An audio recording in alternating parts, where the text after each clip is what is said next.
Hello there. What's up, everybody? Welcome to Star Wars Reviewed. Hell yeah, John. You stole my intro. Even though I didn't wear the slack because you didn't wear the outfit that I asked for a few episodes ago. It's okay. You moved recently. It's okay. It's still packed. It's not going to be a 3-hour episode, but it's okay. 4. We're talking. Go ahead. 4 hours. 4 hours? Okay, I could do that. All right. Give me a few minutes here. All right, yeah, now we're good. All right, so we're talking Revenge of the Sith, Star Wars Episode 3, here today on Star Wars Reviewed. I'm Josiah Leroy. I've got my sweet Buffalo Sabres Alex Tuck jersey over to, I was going to say my left, but that doesn't really make any sense. He's left on my screen, at least. John Fick, Baba Yaga. John, you ready to talk some Revenge of the Sith? General Kenobi. All right, he redeemed himself. Timmy, Revenge of the Sith talk, you ready? I am actually ready. I really enjoyed this. So I'm very excited to talk about it. He started off better than he has for any other episode so far in terms of where he is. I think we usually bring Tim up. So I'm worried we're going to bring him down. Oh, no. Not with my notes. Got to stretch here.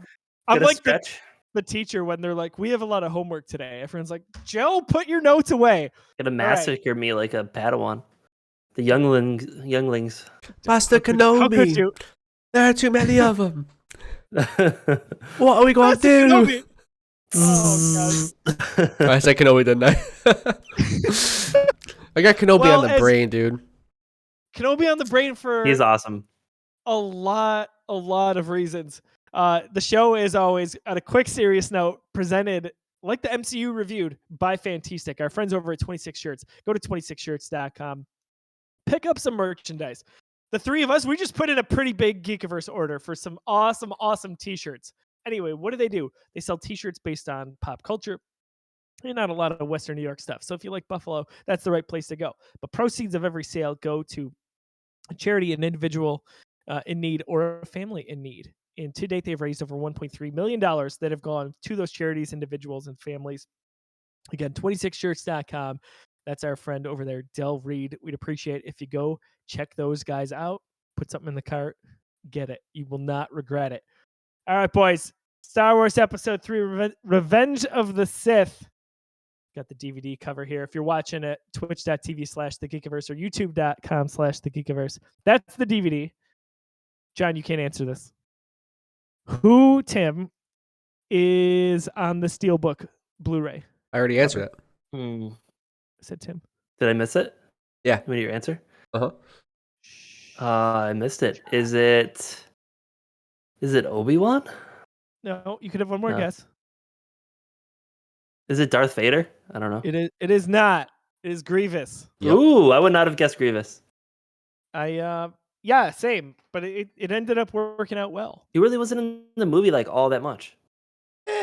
He was. I mean, he was, but he wasn't.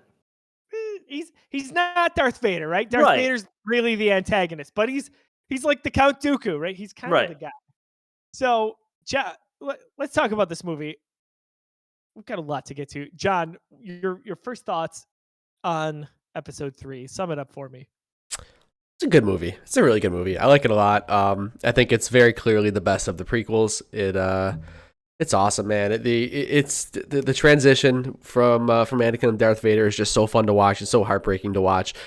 Having watched the Clone Wars, having context of things like Mandalorian and all these shows that were happening like beforehand, or if there's even some context beforehand, things like Fallen Order with Cal Kestis, seeing things like Order 66, and seeing the clone troopers interact with the Jedi, all of that has so much more weight and so much more meaning now, and it's just so they've done such a good job at making these older movies mean so much more with these newer properties. But it's awesome. What more do you want me to say?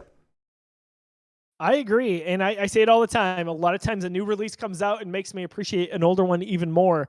I think all of what John said stands true there. Ewan McGregor talking about the Kenobi trailer in the past 2 weeks here. What a perfect time, by the way, for us to be recording this. He talked about how these trilogy, the prequel specifically, they are getting a little bit more love than they did when they came out because the people that grew up with them have a little bit of a bigger voice. They're seeing Kenobi. They're seeing The Mandalorian. For a lot of us who grew up with the prequels, because he said those movies were made for kids, as George Lucas has always said. So I think when episode 3 originally came out, 2005, it was not super well respected. We had some fatigue with 1 and 2, wasn't going great. But I think there's a little bit of a history here since that time where there has been a greater appreciation for this movie by far. I think it has kind of stewed nicely since 2005. But Tim, give us your thoughts on the movie. After not watching this for a while, after watching the first 2 movies before it, I really enjoyed it. I was kind of sitting down with my buddies for a little bit of the movie, and we watched it in Discord, and they made up a lot of good points about how this movie kind of makes that transition of, in the first, or the episode 4, 5, and 6, you kind of have a lot of the storyline, you're building character development, and this one kind of takes that transition, and they try to take on a lot more of the, fighting with lightsabers. There's a lot more to it, I feel like, as far as an action standpoints go with the lightsabers, and you kind of see a lot of really good fights. You see Obi-Wan and Grievous, you see Obi-Wan and Darth Vader at that point, and I just feel like it's kind of a turning point where you see in, the rest of the movies that we're going to get to, the next 3, I think there's a lot more action in it, and lightsaber combat becomes huge. A little bit different because of, in this time period, obviously there's more Jedi, so I guess that kind of adds into it a little bit, but I really enjoyed it. I enjoyed it for what it was. I did like it a lot. Again, still a lot of CGI, but right. And still that's what you get when you get a movie back then. So. Right, and still plenty of cringy stuff, like weird decisions, right. like why in the world did Sidious have to do that weird twist? Like, what is, like, a lot of weird stuff. But yeah, no, I agree. I mean, like the where he says treason it is, then, and does like this ridiculous spin. There's just so many kills like 4 Jedi. And again, it's this, at this point, it's the Star Wars charm. It's the stuff that I laugh at. And like, what do you do? Like, why was this decision made? Like when Mace Windu's standing over him and he says something. Mace Windu says something. And then Sidious goes, "No, you will die," as if Windu just said, "I'm going to kill you" or something like that. But it has nothing to do with what he just said. They splice stuff together so oddly. It's just it's the prequel. Well, it's just funny. Yeah, because a lot of what he says, like when they're fighting, like he just looks absolutely insane. Like somebody's like, like has this all weird sounds he's making, and like it just makes no sense. The faces he makes during the lightsaber battle is just hilarious at some points. It's funny. I didn't even take notes on it because it was so bizarre. Like, there's a lot of it. It didn't make Joe's notes page, just in case you were wondering. All to execution, because like how are you going to pull that off where he just defeats basically 3 Jedi in a matter of seconds? Right. I don't know. I don't know what the answer is. I know this wasn't it. I mean, Force lightning, move them with the Force. Like, I mean, definitely don't make my boy like Kit Fisto go out like a just absolute clown. Just stands there, throws his arms up, and gets gutted. Come on, man. What about Kit Fisto? I've never Vader heard and Obi-Wan where they don't both just spin lightsabers for like 3 seconds. That's funny. That's like my favorite meme is the two of them just like doing they're just standing in front of each other. Yeah, that's my favorite. Yeah. There's more of an explanation there than this. I know. I've seen that too. Yeah, I could understand. It's a feint. You could call it a feint. They're so well matched that they need to. Yeah, right. There's a lot. Yeah. There's some explanation. They're brothers. It's this is good. Let's get the bad stuff out right now. And it's like at this point we've even I don't know, we're so far removed, and like the prequel's bad meme is over. Like it's just, it is what it is. It's a product of its time. There's a lot of bad CGI, a lot of interesting decisions. I'm at the point where I can just sit there and laugh at those things and appreciate them and have fun with them, and that's just part of the charm of the prequels for me. And then just enjoy all the other stuff like Anakin's transition and all of that awesome dialogue there. And like Tim said, there's no movie that comes close. Like this is by far the best lightsaber battles in the entire Star Wars saga. Nothing comes close. There's no conversation. This movie has the best lightsaber battles. Oh, other thing for me too, before I let Joe continue on, the biggest thing I kind of struggle with this movie is I love a good, hero story where the good guys win. Like I just love that, and this is the exact opposite. And they do win in some sense, but like the main character you follow through all 3 movies ends up being the demise of everything. Yeah, but you were supposed to know that going in here, Tim. Yeah, I'm just saying. I know it, but doesn't make it like you want. While you're watching the second movie, like you want to see him make good decisions. He's not going to, and that's tough to watch. And it's well done because it is devastating. Like, even though like Right. you can laugh at the things we talked about, and you can say the fact that you knew that he was going to become Darth Vader and that there was no redeeming him because you certainly know what he becomes, it still is devastating. Like, you're watching the last hour of that movie and you're like, no, just don't do it, Anakin. And you know he's And he going tried to. to do it for a good reason, you know. So Yeah, Tim, this is why we told you to watch this in release order. Come on, man. yeah. Come on, spoilers, Tim. He was always going to be Wait. the bad guy. there's 3 more after this. He continues his Oh, arc? there's a lot more, buddy. Oh You my wait. god! Spoiler alert right now. I freaking love this movie. I think the way that all of it happens, you guys mentioned it. So Anakin's trying to do stuff for a good reason. He thinks he's trying to save his wife. He just went through this terrible trauma of losing his mother, and he thought he could prevent it. Well, I think a lot of what Anakin does is a little bit relatable. And when I say that, I mean his emotions. Like, we've all been there. I think I've been there where I've been like so mad I don't know what to do with myself. He doesn't know how to control it. He gets better at it, but it's still not good enough. He has all these expectations. He's got Obi-Wan, he's got Padme, he's got Palpatine manipulating him the whole time. Yeah, that's I think a big point there. It's like, it's not like this was just like one snap and he found this guy who was very powerful and he just gives his trust over to him. He's been manipulated and being groomed by Palpatine for years. We see this in the first film. The last thing Palpatine says is, I will watch your career with great interest. And you see the way their relationship evolves in Attack of the Clones, like that. Very, very, meticulously planted by Palpatine. It is. And Anakin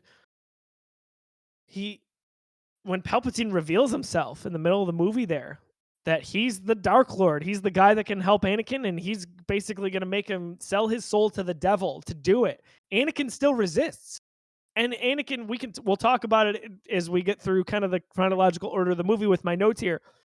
But Anakin still resists almost up until the end with Windu there. Yeah, he tries to advocate for it. He turned him in. He turned him into Mace Windu. He said, like, this, I found the Sith Lord. Okay, I'm gonna hang back, and then his emotion gets the better of him, and he goes there. And the only reason he saves him is because he needs him.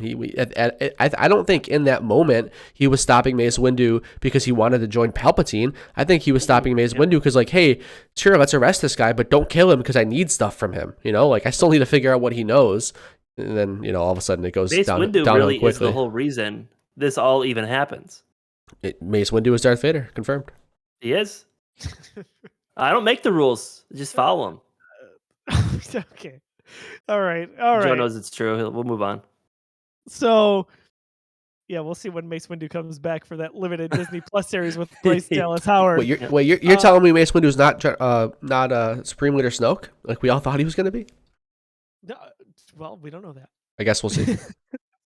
So let's talk release date, May 19th, 2005 at the box office. There was only one run of this. This did not come back. It lists here that there was an anniversary release, but there really wasn't for episode 3.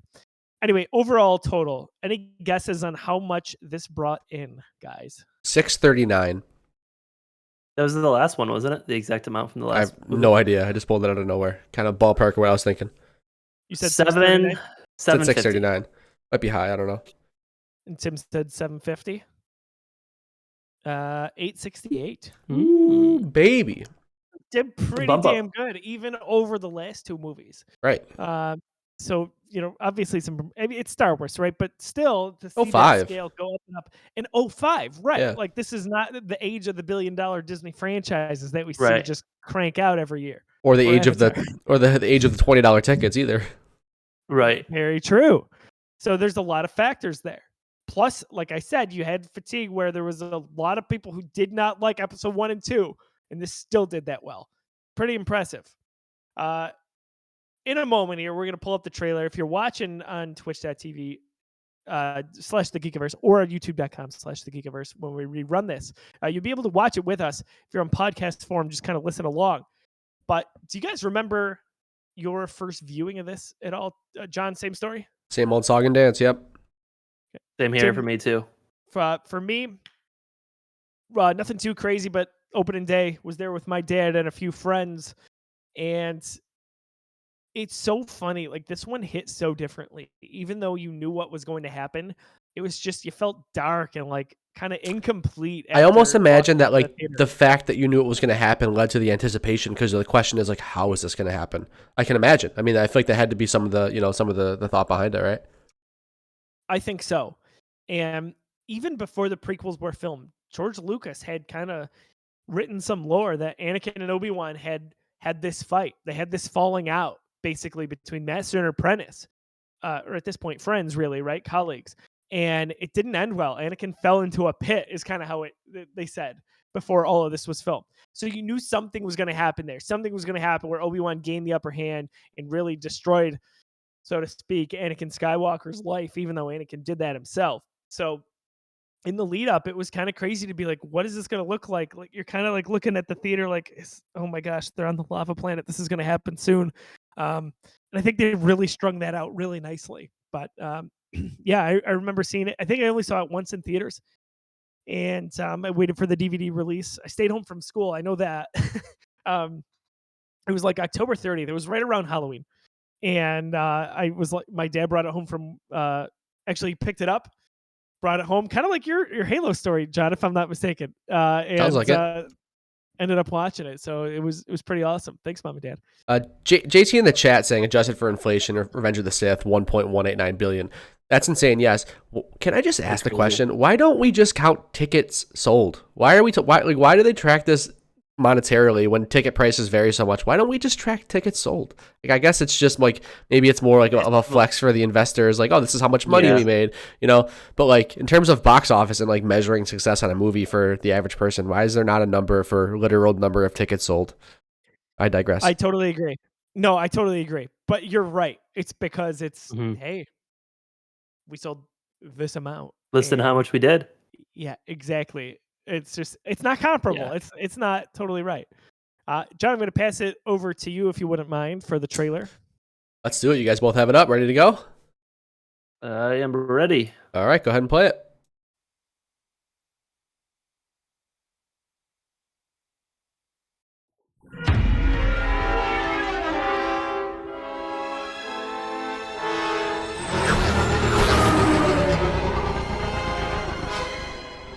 The dark side of the Force is a pathway to many abilities some consider to be unnatural. Is it possible to learn this power? Not from a Jedi. The Council wants you to report on all the Chancellor's dealings. That's treason. We are at war, Anakin. Very dangerous putting them together. I don't think the boy can handle it. I don't trust him. I need your help, son. I'm appointing you to be my personal representative on the Jedi Council. You are on this council, but we do not grant you the rank of master. What? ObiWan and the Council don't trust me. Learn to know the dark side of the Force, and you will achieve a power greater than any Jedi. You are under arrest, Chancellor. Are you threatening me, Master Jedi?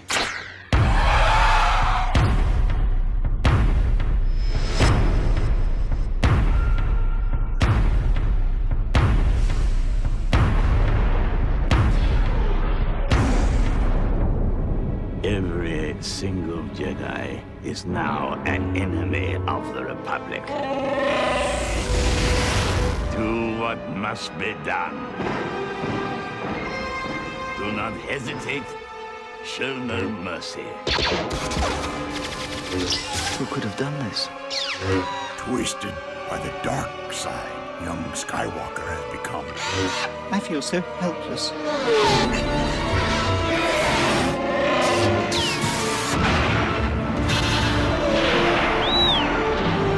You were the chosen one!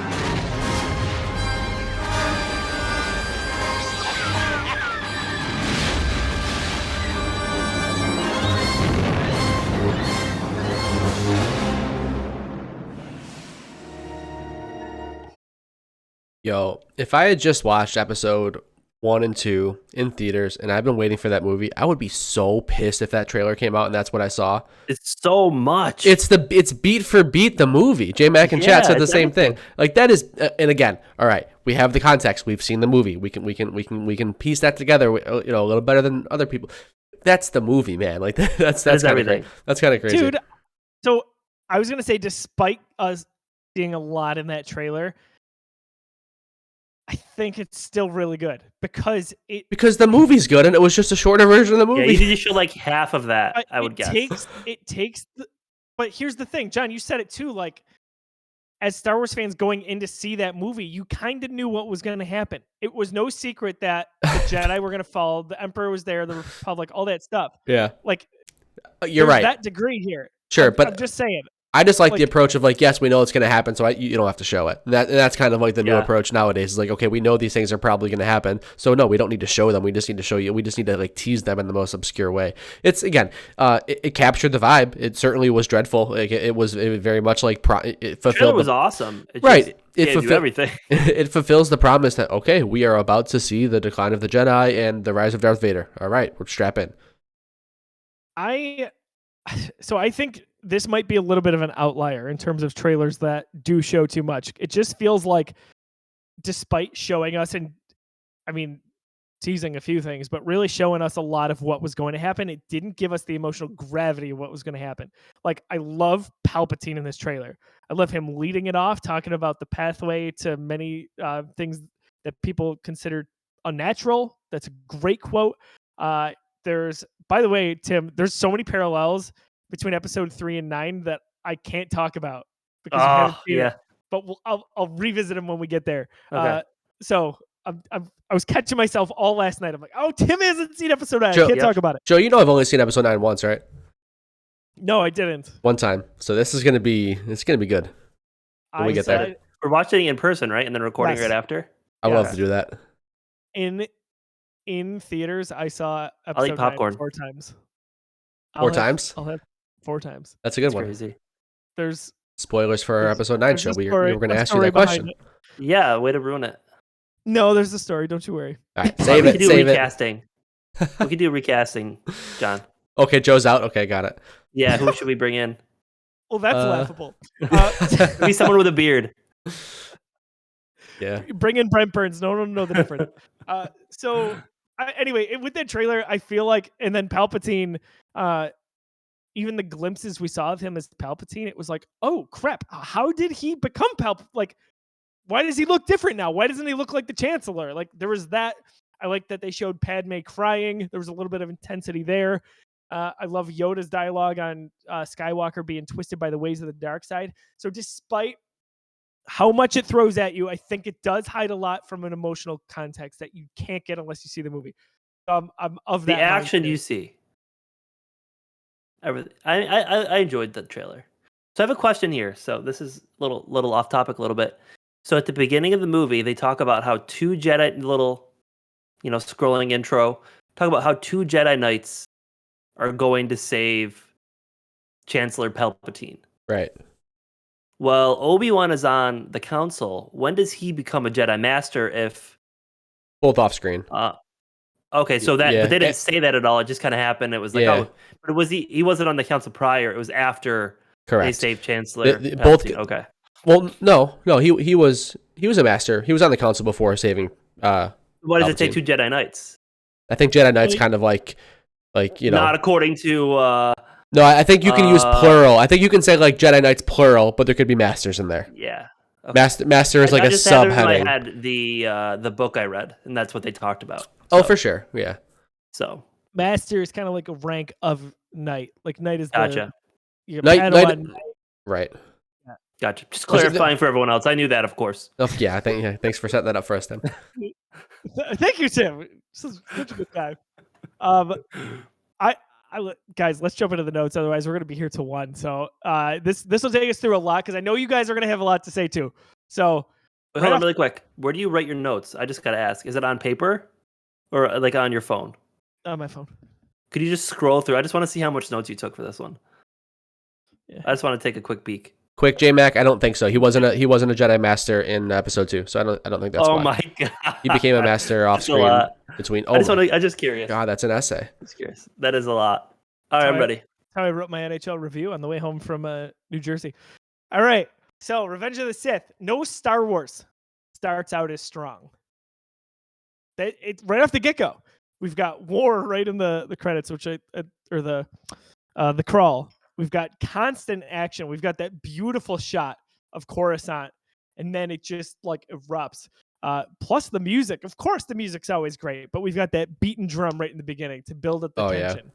It starts and it doesn't stop throughout the 2+ hours. The visuals, the aerial battles over Coruscant was just stunning. It was so cool. And I kept thinking back to like, man, Lucas must have been in his glory to be able to do this technically. Think about like the dogfights, and think about like the back in the original trilogy and the dogfights by the Death Star. Like that's probably what was in his head back then. And like we got to see that fully visualized there. But then there's also the side of me, it's like, why does it look so cool now, but like in the future it looks worse? And that's like where my brain goes with like the consistency. Obviously not that big of a deal, but it's tough for me to shake that sometimes. But yeah, you're not alone there, John. But that's the thing with Lucas. Like for better or worse, some of it was not so good, but some of it that they nailed was like, oh my gosh, this is what he wanted to do in the 70s and 80s, and now it's caught up. Right. I do want to. So J-Mac asked a question. Heroes on both sides. I never understood what that meant. So J-Mac, the Separatists aren't objectively bad. The Separatists, so Palpatine, he led this plot as basically as a third party. Nobody, like, the people on the Separatist side don't know, other than Dooku, don't know that he is a Sith Lord.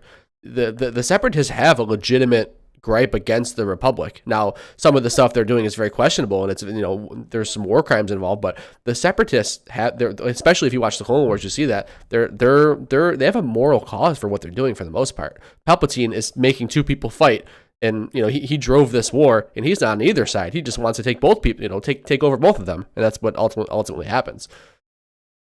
Yeah, very political. Like it is, right? It's all orchestrated, it's staged, and that's what Palpatine did, and he grabs that power and gets there. But you've got Grievous, you've got Dooku. Those guys were heroes to that side. John, that's a really good point. Quick question about that. Did Grievous know that Palpatine was Sidious? I know that Dooku knew. Grievous didn't? Okay, I didn't think so. Just the vibe didn't tell me that it did. I just didn't know if that was answered anywhere.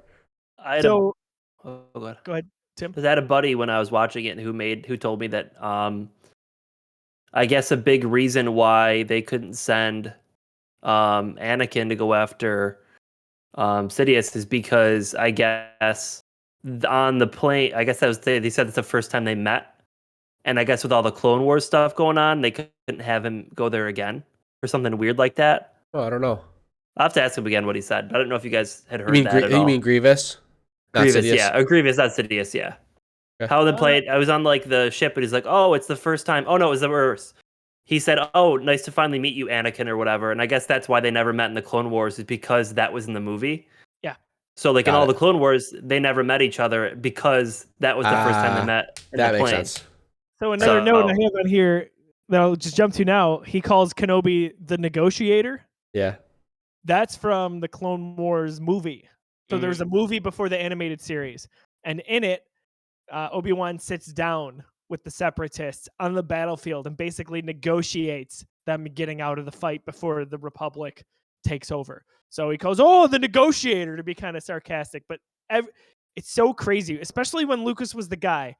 Everything meant something. Every little comment, all of it, they had, oh, Anakin said this. There was a whole story about that in this novel. Like, it was so well connected when he ran it.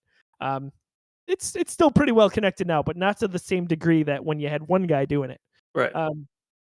But back to that first shot, when the Jedi starfighters, they basically loop around and they look straight down on Coruscant. That's when it's just like mind blown for me. That so would cool. be, oh my gosh, I just want to pause that and take that forever.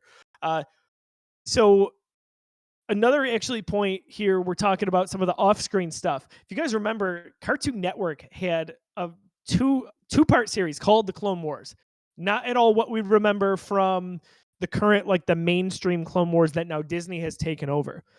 It was a two-part animated series around 2003, 2004, and it was like old school animation style. It was like Samurai Jack style, if you're familiar. So Toonami? Was it on Toonami? It was on Toonami. It was probably syndicated eventually. Had the Toonami portion, right, or whatever. Right. It was just a regular Cartoon Network show when it came out. It was the same animators that did Samurai Jack, but I'm sure it was probably syndicated to Toonami after that. But cool. That leaves off with Grievous going to basically abduct Chancellor Palpatine. And in part of it, it's Grievous not understanding why he can't hurt Palpatine. Because they didn't tell him. I've seen that, but I forget that part. Yeah, very interesting. Like there's a lot from those. Those are very well respected. Go watch them if you. But they're not canon, right? They're considered legends, I believe. Correct. Not that it's really that big of a deal, but there's seeds there that when Lucas was in charge, that was there. But Grievous doesn't understand that because they didn't tell him. Right. They basically didn't tell the kid. It's interesting. But So it's really isn't it really only Dooku that knows, like within the Separatists? Yes. So nobody Dooku else commands knows. to Yeah. go do that, and that's it.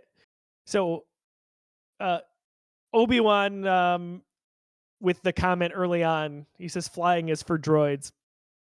And I love that little sarcasm, and I hope we get more of that in the Kenobi series. It's Ewan McGregor. He was so good in this movie. He really was.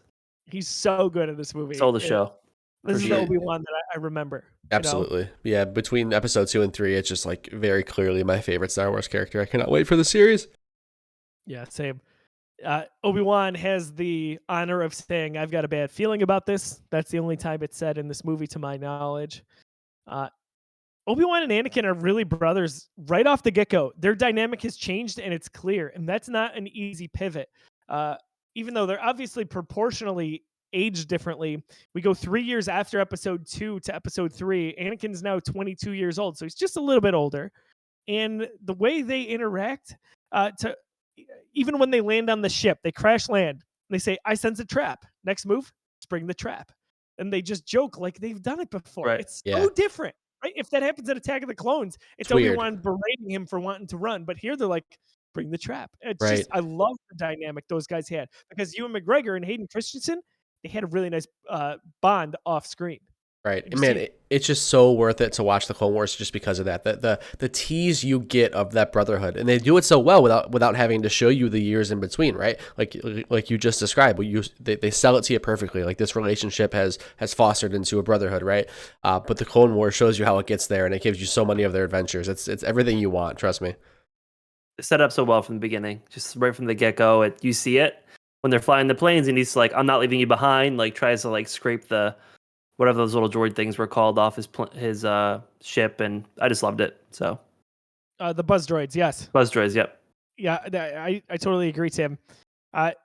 Jumping a little bit further ahead, I love the symmetry of the throne room scene. So we arrive, we see Palpatine sitting there, oddly shackled, but in like a really nice throne chair, right? Before Dooku shows up.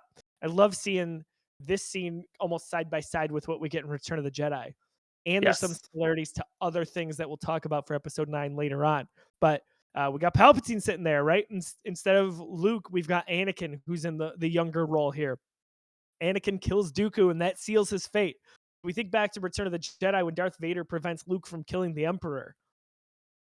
It's not because he's protecting the Emperor. It's because he's protecting Luke, because he doesn't want the same fate for his son. And we get that here. And I love that symmetry. George Lucas always says it's like a poem. It rhymes. We got the battle outside happening. Different battle over Coruscant. In episode 6, we see the battle next to the Death Star. The blue and the red blades crisscrossing. It represents so there's a lot of this. This will be a theme throughout the notes here. There's a lot of visual cues that go kind of by the wayside sometimes. We got Anakin when he cuts Dooku's hand off and has both lightsabers and he's got the X. That's the crossroads. It's symbolic of what am I doing? And am I going to continue down the Jedi path, or am I going to basically go down this irreparable path on the dark side? And he makes the wrong decision because he can't control himself there.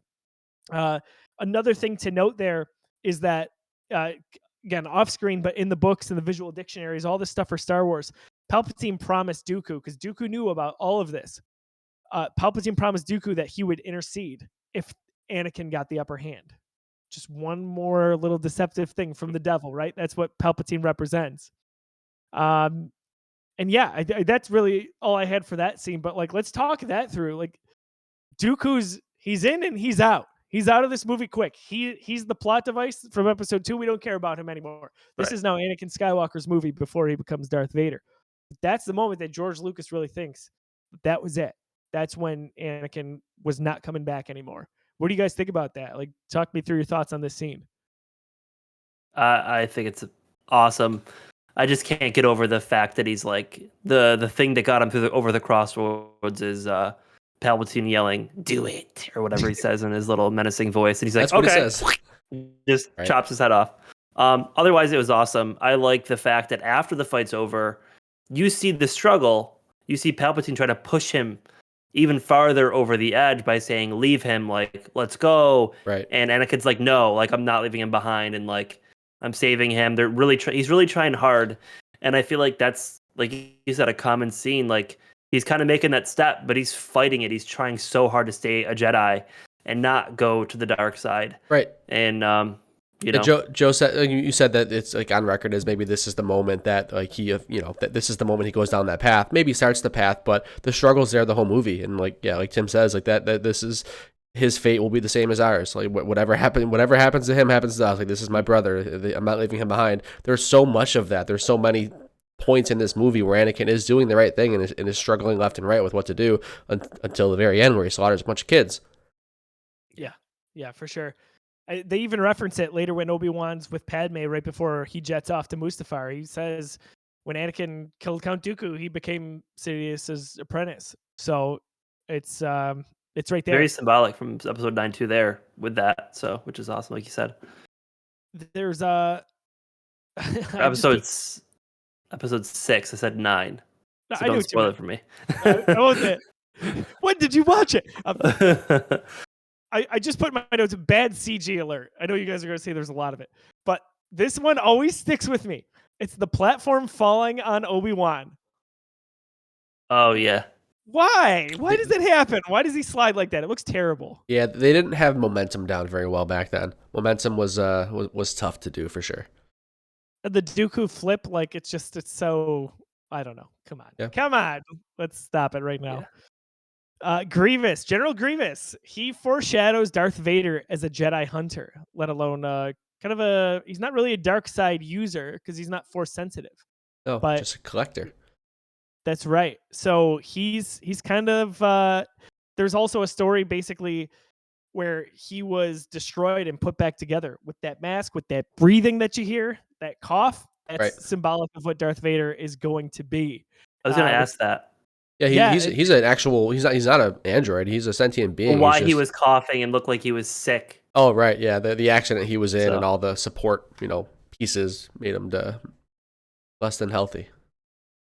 Yeah, pretty much. I like how again Lucas wrote that into the movie.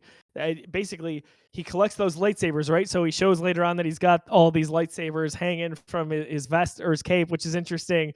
That's what Vader does, though. As we get into past this movie into the comics, he starts hunting down those Jedi.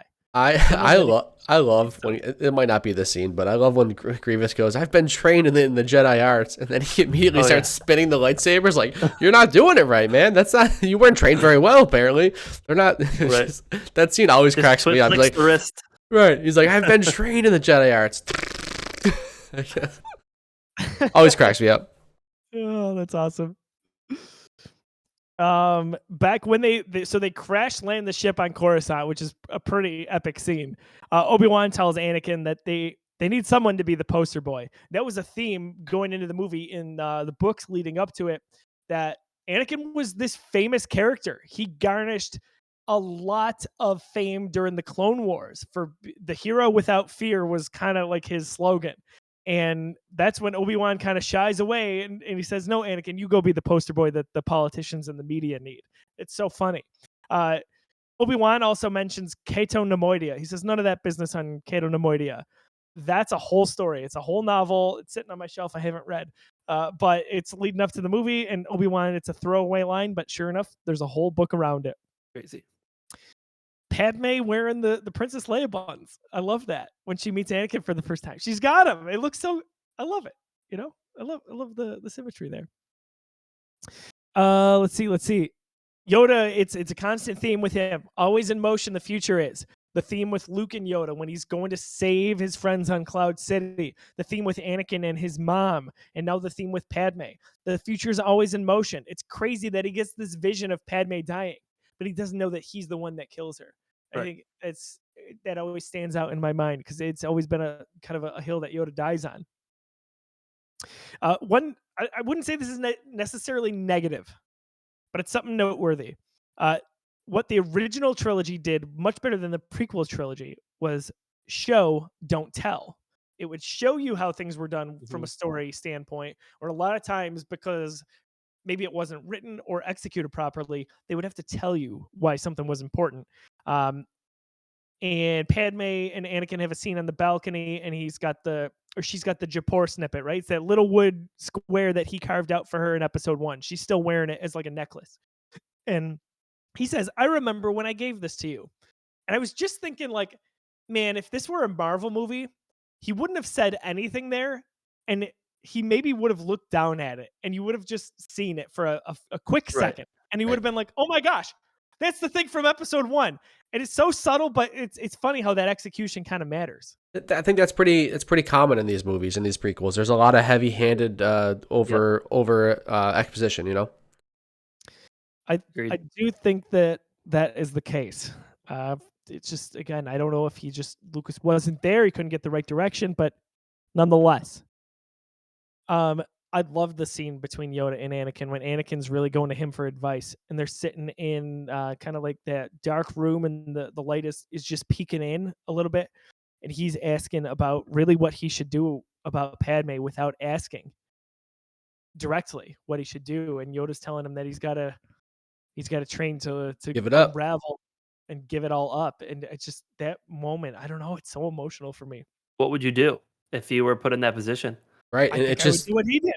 It's just that's what I think about when I watch that. Of course, yeah. It triggers as a father, as as a husband, like, what would you do if you knew the person that you loved was going to die, right? And you wanted to fix it because you knew what was going to happen, right? And you couldn't tell. And the answer was stop caring. The answer is don't care about it, and then it won't be an issue, right? Like it was never an option for Anakin. He never even entertained that. So like it's the whole series, the whole first 3 movies are all that. No one really ever gives Anakin the time of the day to listen and understand where he's coming from. Right, but at the end of the day, Obi-Wan does it. But he has an attachment that he shouldn't have. Like he shouldn't have gone. Like he's not going to get those answers 100%. From the Jedi because he's doing what Jedi shouldn't be doing. So of course he's going to get the answer that he doesn't want to hear. Right. I was going to say, continue on with this conversation. I have to go get a phone charger. Oh my gosh. Oh my god, because you need your notes. I need my notes. I need them. All right. I'll be right. All right, coming to bite him in the butt. You guys could obviously talk about whatever, but I was going to say it might be important to talk about like why is that a thing with Jedi attachment?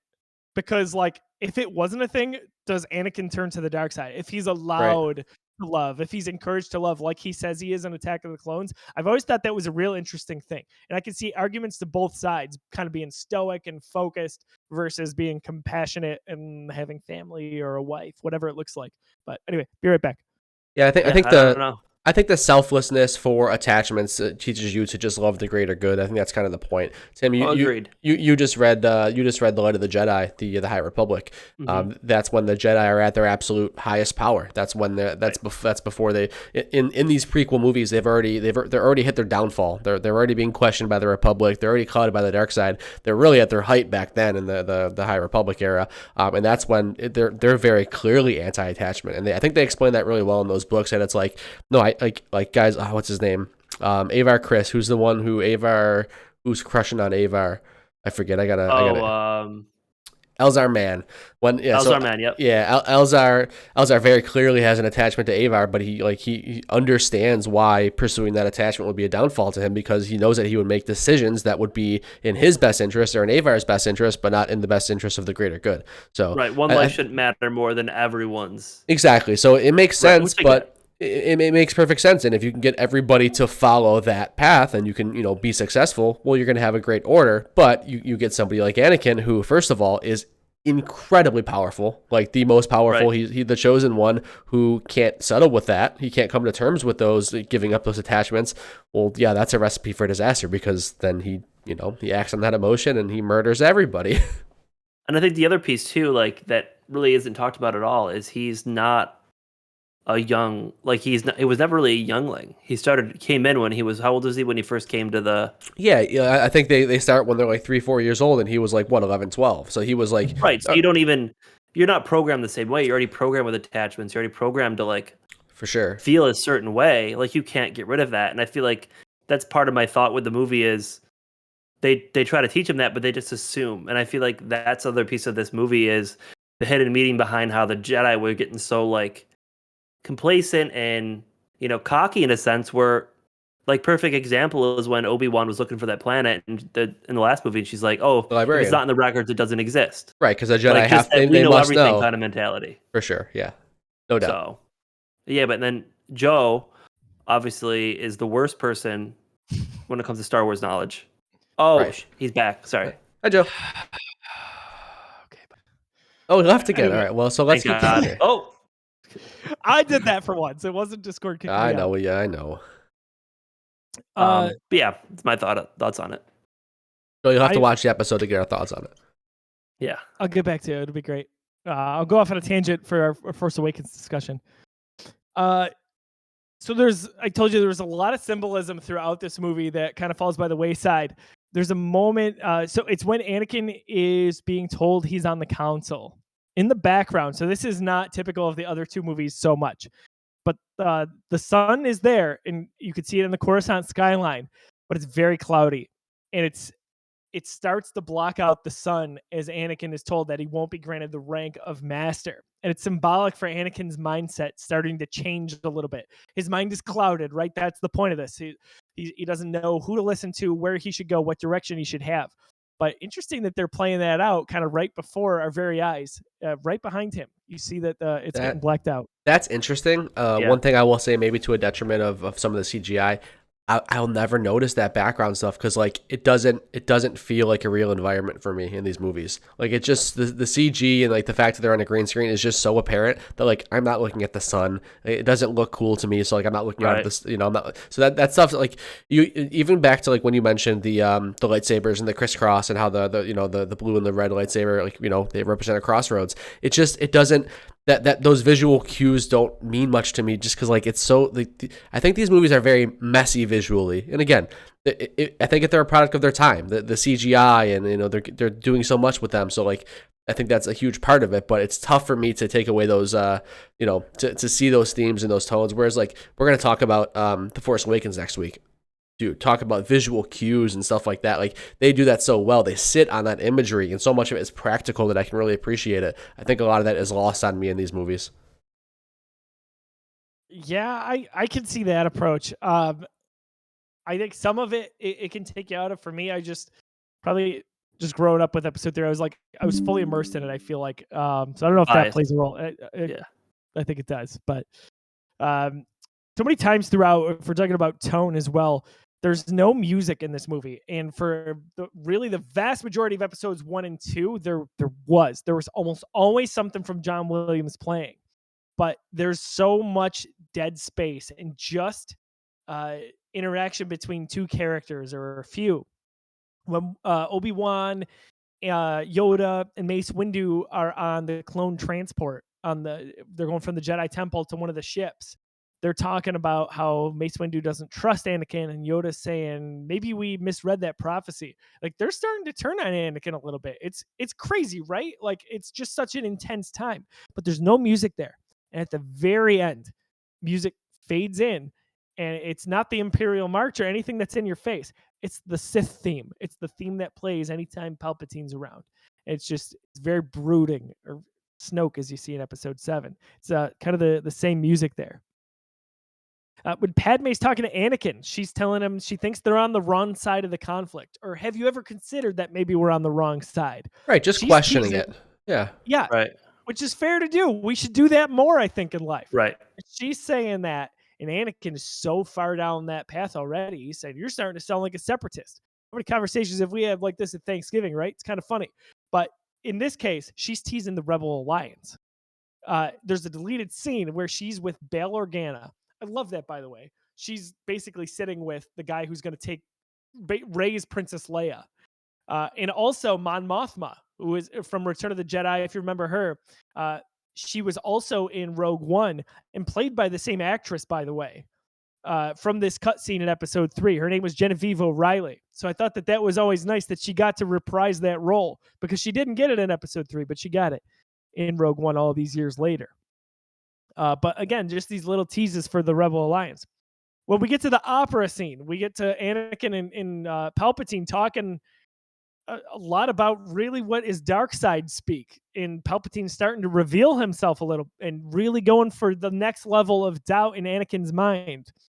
But George Lucas is right outside the door. So his only cameo in any Star Wars, which I love. He's got like this hat on, he's got this blue skin, but right before Anakin walks in, you'll see George Lucas, the creator of Star Wars, right there. Really Did not know that. That's cool. Yeah, I didn't know they were there. He's talking to his daughter, which is even cooler. So they're cool. both there. He's got the family involved. But we learn of Anakin's birth. I want to hear what you guys have to say about that. Or we don't directly learn about it, but it's heavily implied. Yeah. And the music is the same as Supreme Leader Snoke's theme in episode 7. What a fun time that was, by the way, after Force Awakens. Be like, who the hell is Snoke? But that was a real key into who Snoke was with some of that music playing. But to bring it back, what do we think of kind of the Immaculate Conception concept for this with Anakin? Saying that Palpatine was able to create life by influencing midichlorians. Did they say it was Palpatine, or did they say it was his master? He doesn't say he did it. He said his master could. He was so powerful with the Force that he could influence midichlorians to create life. When he says life, he looks at Anakin, which basically George Lucas is telling us that's how Anakin was created. And if you remember in episode 1, Shmi Skywalker, his mom says, I can't tell you what happened. There was no father. Any thoughts on that? I know some people have had problems with it over the years. I never. So cared. are they saying Palpatine's the father? No, just we use the Force. We use we use midichlorians to create. Could you imagine if that was really a thing? Yeah, I couldn't imagine if Palpatine was a father. Right. Oh my gosh, I almost let a huge spoiler slip, and it took everything in me not to say it. Okay, so we're talking about some good stuff here. So basically what he's saying, no, he's not the father, but he's able to manipulate the Force with the ever popular midichlorians, which Star Wars fans love, by the way. And I don't know. I think that's interesting because George Lucas was like, you're going to find out who Anakin's father is in episode 3. Like, oh, so there was no father. It was just Palpatine with this really, really long-term diabolical game of chess just to take down the galaxy. It's crazy to me. I imagine if that's the case that he did that with a lot of beings, right? Kind of like Guardians of the Galaxy 2. Right, plant the seeds everywhere, right. Yeah. Decades of trying to find the right one, I guess so. Kind of feels like that to me. Seeing Kashyyyk is really awesome. So cool. We get to see the Wookiee home planet and all the Wookiees at once. That's so intense. Yeah, awesome. Is there any more epic line? Well, there might be a few. But in this movie, then, hello there. It's just so well executed. General Kenobi. Yeah. It's so good. Yeah, it's awesome. 4 lightsabers at once. Wow, Grievous. That's crazy. It's funny that you talked about. Flick of the wrist, Double flick of the wrist. Flick of the wrist. It was a cool visual to see those. For sure. We only saw 2 at a time, which was mind blowing in episode 2. But now we got 4. That's where Anakin and or Darth Vader, I should say, and ObiWan got their little spin thing they did. Is just like, I mean, technically, that's a thing because we did see it later on where they just spun the lightsabers like behind their back and stuff. You know that move of the lightsaber is called the ObiWan. Go on YouTube and ObiWan? It is like that's not even a joke. Like people who play with lightsabers and like do that as a hobby. That is literally called the ObiWan. Well, you guys didn't know, but actually, the quadruple feint. Grievous trained those guys. They just don't tell you in the movie. So that's how they learned with the midichlorians. With midichlorians, it was just it was bonkers. Believe it. So let's talk about the reveal scene where Palpatine tells Anakin basically that without telling him he's the Sith Lord and that he has to use his knowledge. I think Ian McDiarmid as Palpatine is absolutely brilliant in this movie. 100%. He is he's really good. Talk about that scene. He tells Anakin. Menacing. The Phantom Menace. Oh my gosh. Almost like that's never mind. What? I was gonna say it's almost like they got all the titles wrong. No, I don't think so. So I don't think that could be done any better. Even Hayden Christensen in that scene, he's like, "What did you say? So good. Like, you just told me that you're the Sith Lord this whole time we've been looking for? Are you kidding me?" Talk me through your thoughts on that scene, Tim. I love it because you just start to see throughout this entire movie, you've always seen this confidence that Palpatine has, and what you kind of see is like this is the same confidence that eventually gets him killed in Episode 6. You know, it's done very well from him in the past, but kind of that mentality of he always knows everything kind of fights back at him. But I just love the dynamic, and I love the fact that he's just like, "You gotta kill me, you gotta tell me." Like, I don't like just his amount of confidence he has that he's already won Anakin over at that point to be able to just drop the bomb on him, and he puts his lightsaber away and, you know, kind of goes away. So it's chess, right? Like, he's playing this long game of chess, and that's the move right there. He decides to basically say, "This is it. I'm making my move. You're either with me or you're not. But guess what? I'm the one who's going to help you save your wife. So you tell me." I love how he reacts though, because again, you go again back to the fact that he's trying so hard to do the right thing and not go to the dark side. All these things are being put in front of him that it's going to be like, "Hey, this is your chance. Like, make the switch, and he never does it at that point. He's like, "You know what? I'm gonna turn you in." He literally leaves there and turns him in right away, and then kind of gets that slap in the face again that we keep talking about. That I feel like he gets, you know, you know. Yeah, I mean, Palpatine says, "Are you going to kill me?" And he said, "I'd certainly like to." You know, you can see that rage. You can see that, you know, he's been deceived, he's been duped, but he's also found this guy that he's been trying to hunt down as the Sith leader. But the conflict's there because it's, you know, surprise, this is you're his apprentice, whether you know it or not. Right. It's so well done, and I love that. Like you said, Palpatine's kind of overconfidence there. It's something that we don't see a lot of, and I love that Anakin is kind of caught off guard when he's like, "What did you say?" He's like, "You're talking about my wife? How do you know about these visions?" Kind of, so to speak, even though they're close, right? And he Like, says, "Bro, how'd you even know I'm married?" Right. Like, he knows Anakin talked about his mom, but it's so like creepy that Palpatine knows that. And the details, Yep. Yeah, that's a big part of it. So, in the following scene, Anakin's sitting in the Jedi Council room waiting. We're just waiting for this to go down. And you know when you're waiting for some news, whether it's good news or bad news, it drives you crazy. He's waiting to see what the outcome of this. Mace Windu just took 3 Jedi to go arrest Palpatine. And he doesn't know how it's going to end up, but he needs Palpatine, but he also needs to kind of stay with the Jedi Order. So there's a lot going on. And again, if you look out in the horizon there, I know we said, John, you had some issues with the CG, but there's another thing there where the sun is about to set, and it basically sets. So it's echoing Anakin's light. It sets when Anakin runs out of the council room into that little starfighter to go to Palpatine's office, and it gets dark, which at that point is meant to symbolize that he's definitely not coming back. He's made up his mind. He's going to do something to Palpatine. Again, kind of interesting, but it's background stuff. It's interesting. I'm sorry, J-Mac asked, "Why did he only bring 3 Jedi?" 3 Jedi should have been enough. They were useless. There was more than 1 Jedi there. I wouldn't have known. What? They were deleted in 0.3 seconds. What was Kit Fisto doing? What's the plan here, guys? 4 Jedi.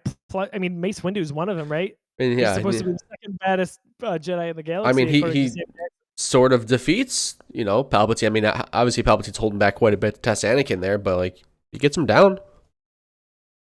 Yeah. Topic of conversation I'd like to visit when we get to that point. So. But it is interesting, like why, like the gap in like competence with Jedi just seems like it's all over the place in this movie, right? Especially with Order 66. Like you just see like all of a sudden like these Jedi just get gunned down with no defense. Like I get it. There's not so much. There's only so much you can do to properly show this off.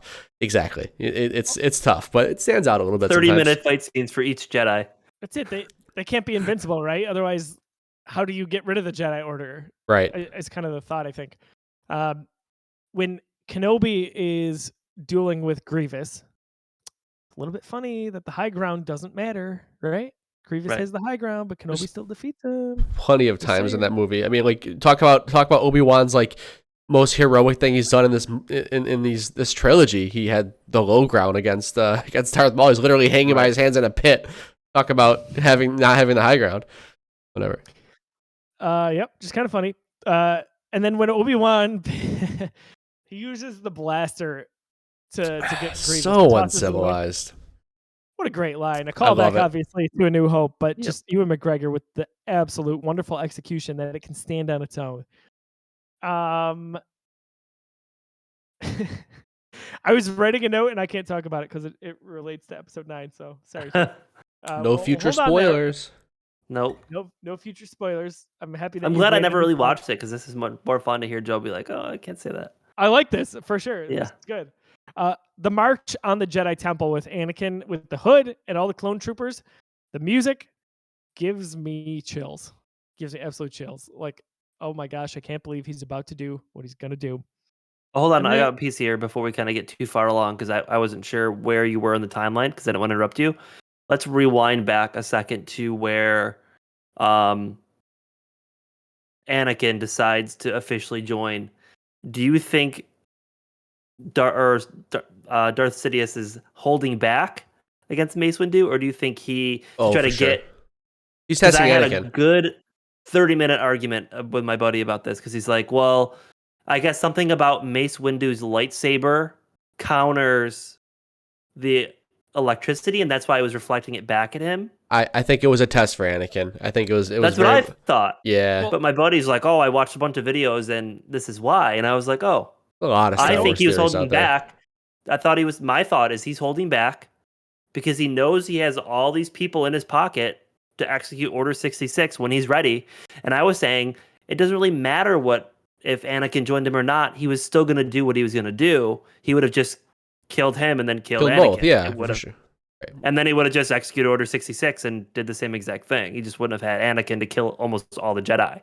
So It's one more bit of manipulation because Palpatine's even you see him going, oh, Yes. I'm too weak, right? Like he's Yeah. like he's faking then he it yells, there. unlimited power. Exactly. And So then I think that's your dead giveaway that like he Yes, was that's what holding I said. back. Like I mean that's Yeah. just narrative 101. Like that's what they were going for sure. just to form his body over it, though. So I don't know. It does not the to go form. all nerd here, but like Mace Windu's lightsaber, like it doesn't. It's beautiful, but it doesn't like do anything that Right. another. That's what I thought. It does Yeah. do. Oh no, it does do something that no one else's does. Purple color. It's purple. Yeah. Very Honestly, true. the purple refracts the lightning because of the color. That makes sense. Yeah. I've always been told wear purple in a thunderstorm. True. You'll shock the thunderclouds. The classic They'll change line. to something else. The classic. So good. The old adage. Always All right, wear continue on. Sorry, I purple. want to rewind before we got too far away from it because I wanted to bring that up. I don't even care if it's about the lightning. Just wear the purple, damn it. Yeah. Man, we're good at science. It's awesome. Yeah. So the execute Order 66 line. It's just the most dark, the most somber. I feel like Star Wars ever gets for me. Even though we get some crazy stuff with Anakin in about half hour after that. Execute Order 66. We see all the Jedi and their death scenes. That's more. It hits, and again, it's so much. It hits so much harder when you start thinking about like Cal Kestis and his journey, and now even Grogu. We got to see a little flashback of Grogu, the first time we ever saw Clone Troopers live action. I can't wait to see more of that. But like, just thinking about how deep that goes, execute Order 66, seeing it in the Clone Wars. I do have a question. Do you think that when Episode 3 comes out, execute Order 66 is the thing. Do you think that Lucas originally planned for inhibitor chips, or was that just these clone troopers are loyal and they know this plan and they've been on board this whole time? Because you watch this movie at face value, you never watch something like the Clone Wars. You think like, okay, they were just on board all along. I think absolutely not. That's just my opinion, but Right.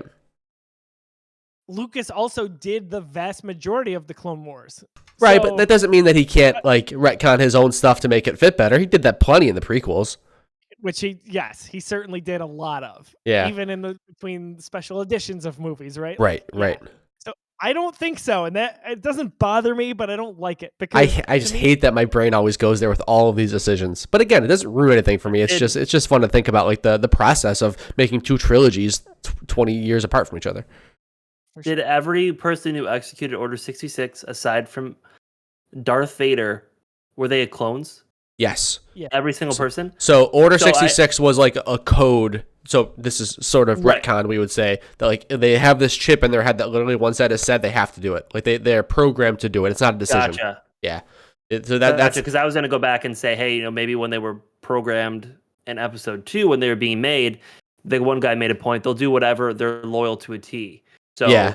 But again, I didn't see Clone Wars, so I wouldn't know like the right. backstory. So So I'm just trying to. Clone Wars does a great job at humanizing the clones, and they literally are people. Like they give them all names, and like you hear Commander Cody's name in this, and like there's plenty of awesome characters within these clones that like they have their own personalities, and there's plenty of arcs that describe that stuff.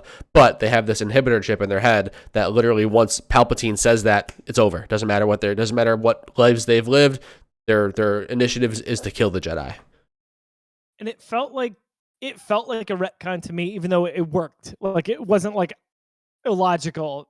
Even in episode 2 on Camino, they say the Kaminoans say they're programmed to be completely loyal. Right. Exactly. Right? And to me that always the original intention was okay, that they were always loyal to Palpatine, so like this was their plan all along. There was no chip involved or anything like that. It was not flipping a switch, but the Clone Wars kind of just like make a little more sense, I guess.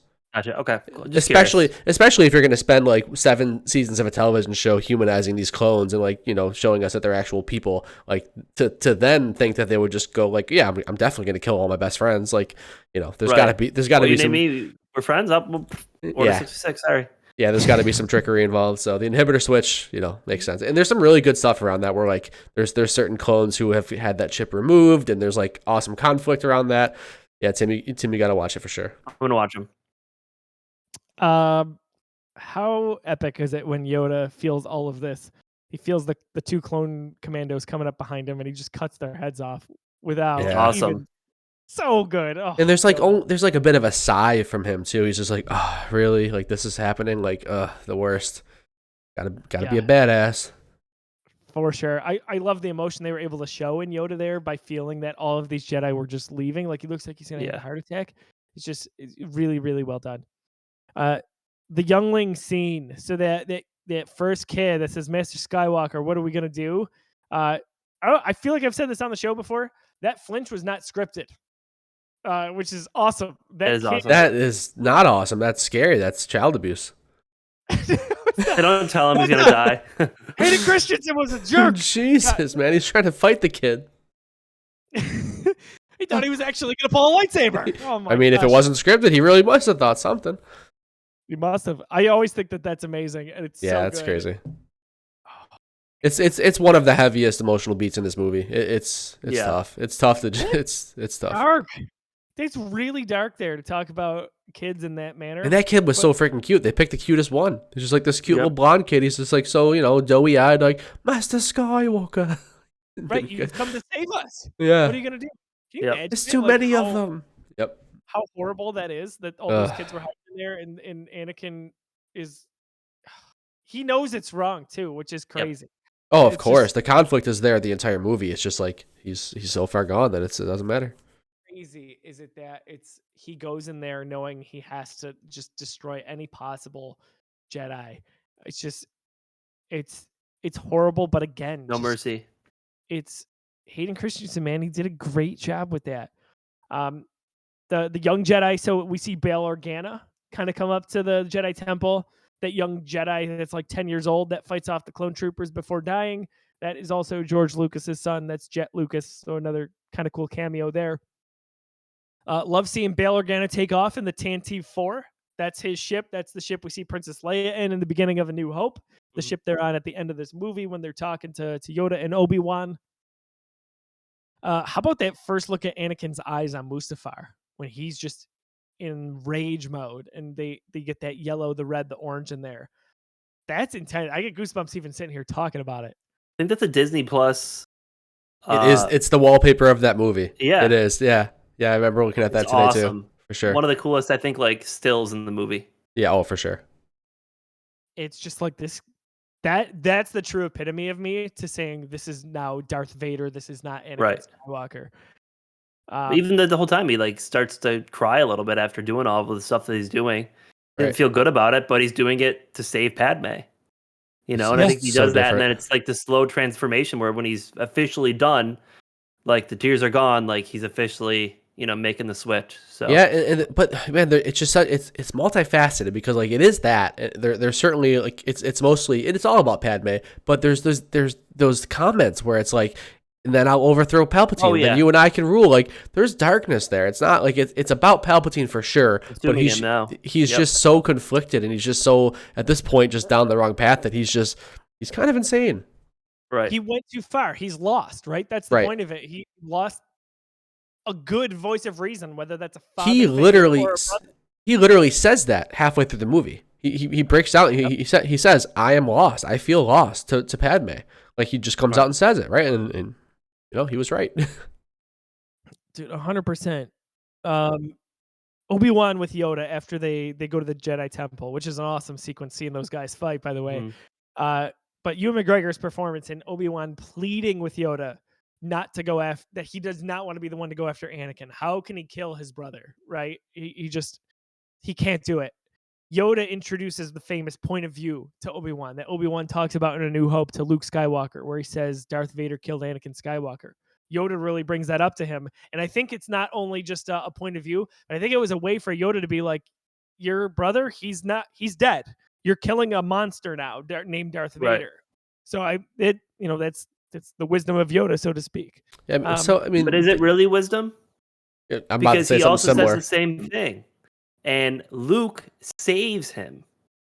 So is that really wisdom? I think so, because he believes you cannot come back from the dark side, and no Jedi ever has at that point. So from Yoda's experience, like once you're a Sith, you're a Sith.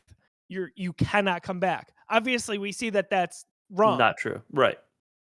But at that point, that's what he and every Jedi believe. So long story short, Yoda's the worst character in Star Wars. Got it.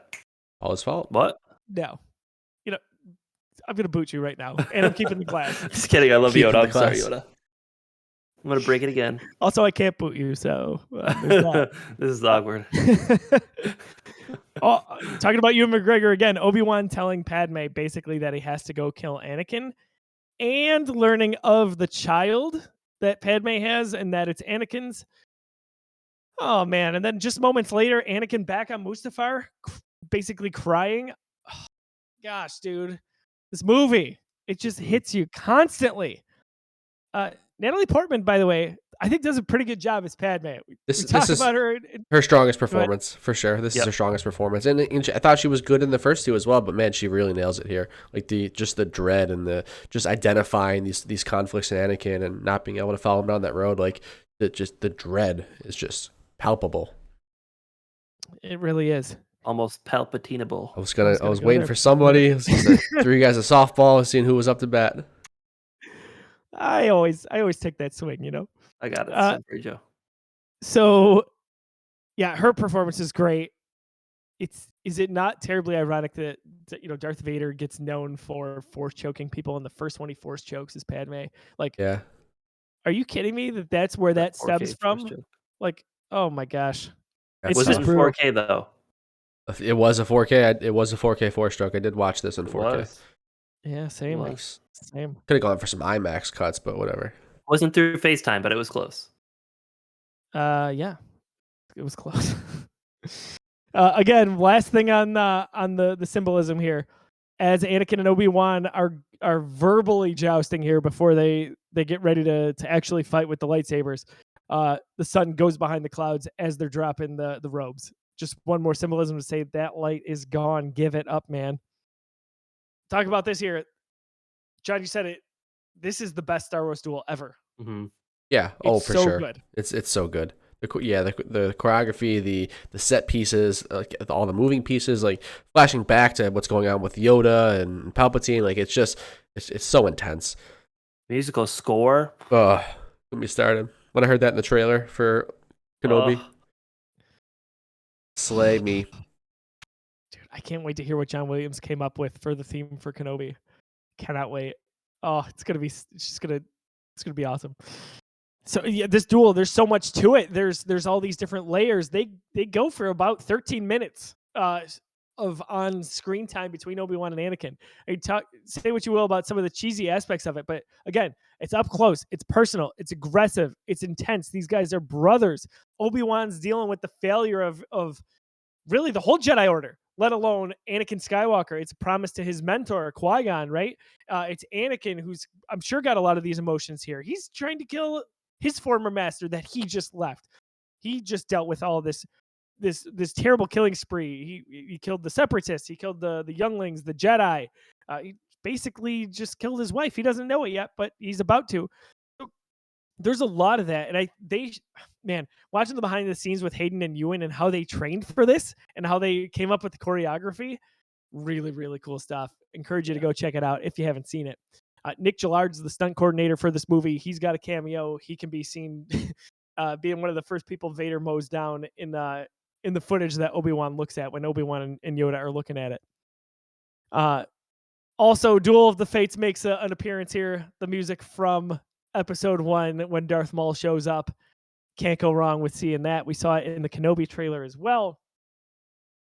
We talked about on the last episode of MCU Reviewed, Captain Marvel. We're talking about Sam Jackson and how I thought throughout the movie they were teasing the fact that his eye was going to be basically scratched or something would happen to it with the Flurkin there or the cat. I think they did that throughout the fight here with Anakin. There were at least 2 or 3 times where I was like, oh, he's not going to make it. He's going to fall. How is he going to get maimed? Yeah, for sure. So they were definitely doing that. Is there a more intense line than when Ewan delivers the emotion behind "You were the chosen one" to Anakin? No, not at all. We were brothers. Yeah, that part was so good.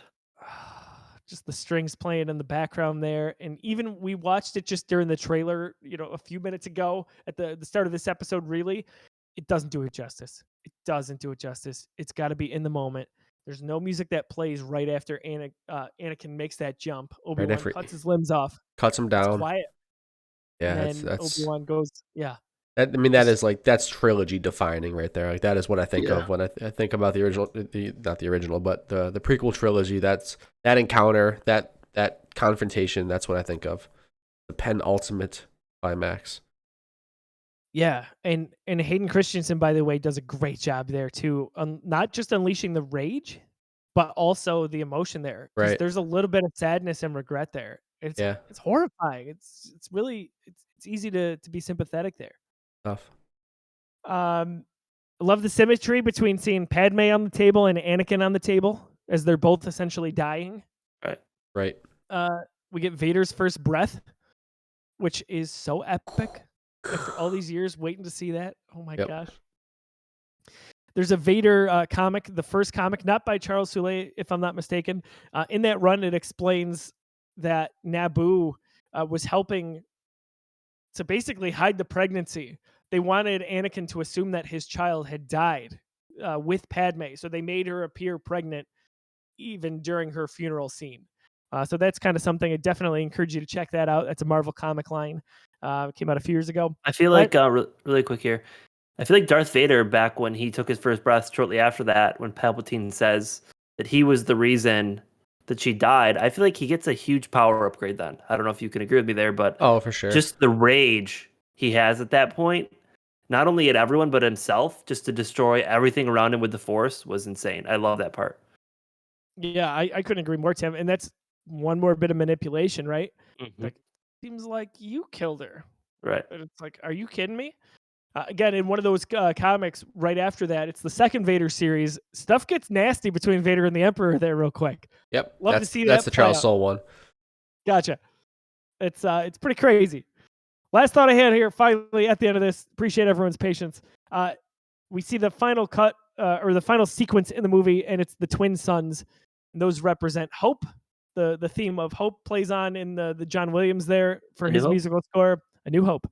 And right after the credits and you get the main Star Wars theme, the first song it cuts to is Princess Leia's theme, which is a really nice little bit of symbolism because George Lucas always envisioned her as the one that would be the one to bring everyone back towards the final trilogy, at least in his eyes. Guys, I know I had a lot of notes there. That's all I've got. Before we get on to favorite characters and such, anything I'm missing? I think you nailed it. Got a lot. Good movie. A lot. Yeah, it was good. Favorite non-title character?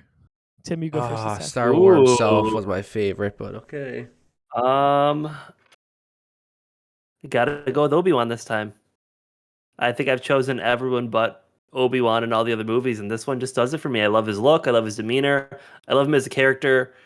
He's the new hero that you kind of see evolving throughout this, kind of taking on the role of Luke's, quote unquote, new father to watch over him on Tatooine. So I love everything about his character. He always stays true to his beliefs, and I think out of all the Jedi, aside from Yoda, he's probably the most level-headed and tries to be the most selfless the entire time.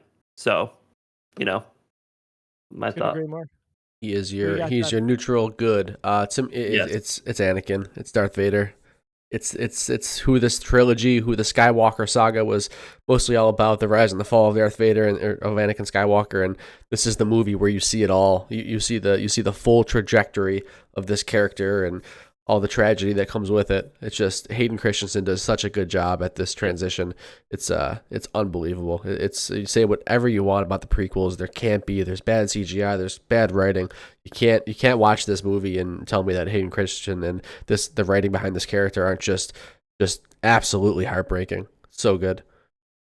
He nailed it, and you know what? Like I said a few times, I think he's gonna finally get the recognition he deserves when we see him in Kenobi. That's just my hunch. The tragedy of Darth Vader, for sure. That's Star Wars. Love both of those characters so much. Could not go wrong either way. I'm gonna go with Palpatine. My honorable mention. Absolute brilliant. Those are the top three. By Ian McDiarmid. Mm-hmm. He is just the dichotomy between playing the Chancellor that's public facing and the devil, you're basically behind the curtains there as Palpatine. The game of manipulation and puppetry that he plays with Anakin and what's going on throughout it. Like, even his transformation, they always joke that like maybe he really looked like that and his mask was looking like a normal human being. It's so good. It's so good. Happy that they were able to bring him back after all those years. Doesn't happen without him in my mind, and it's not nearly as well received from my point of view from an execution standpoint.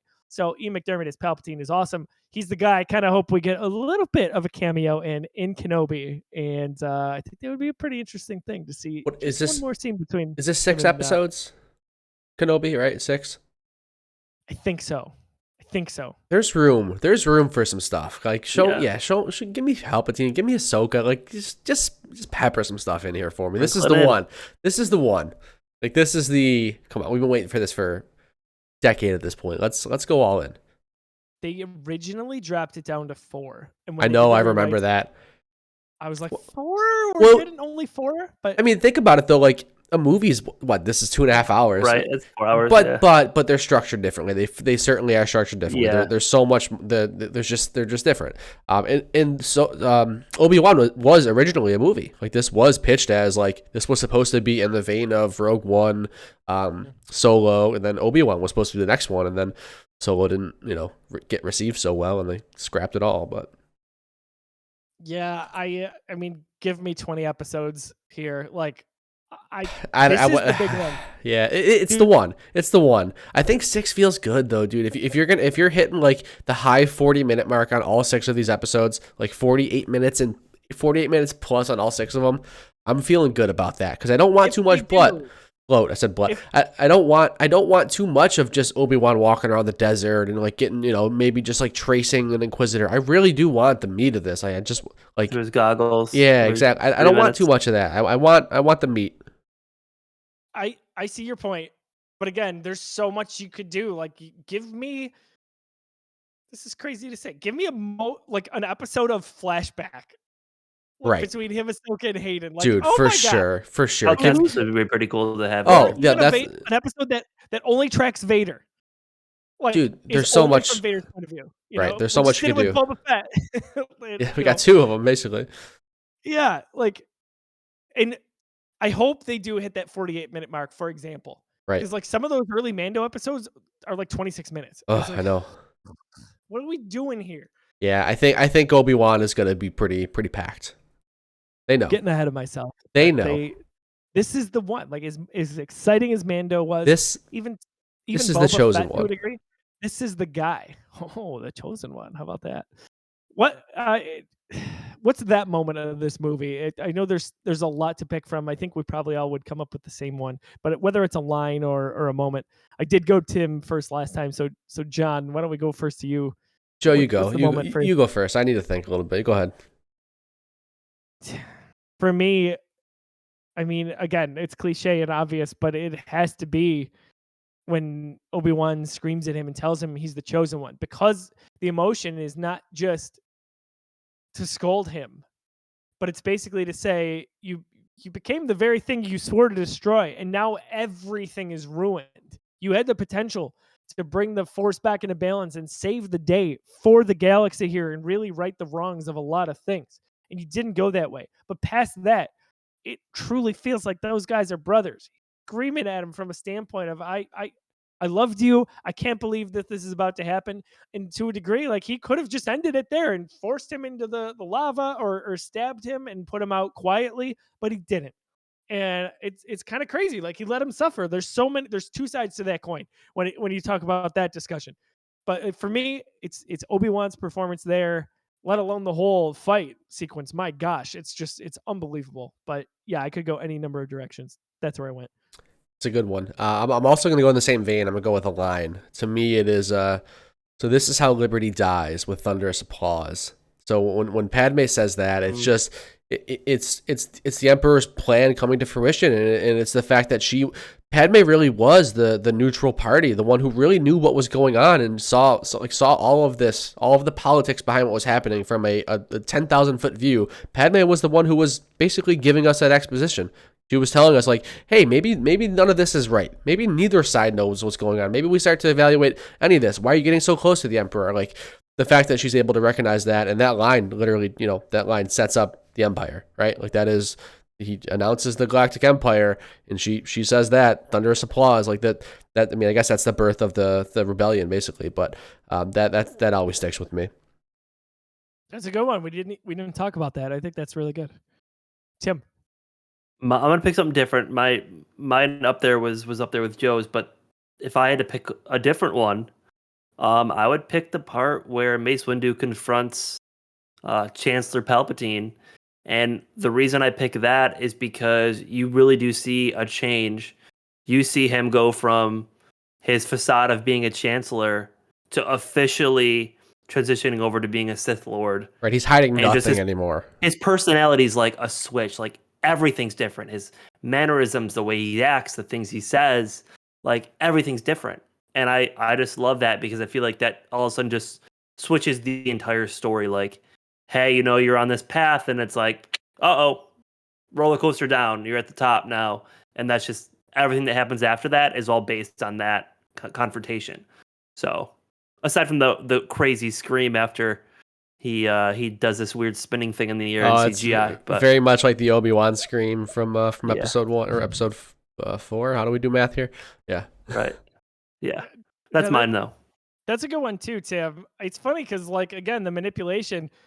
He's shooting lightning at Mace Windu. Mace Windu's only defending himself there, but Anakin's looking at Palpatine like he can't even look at him. It's so horrifying, and he has it in his head that Windu is doing that. It's brilliant, man.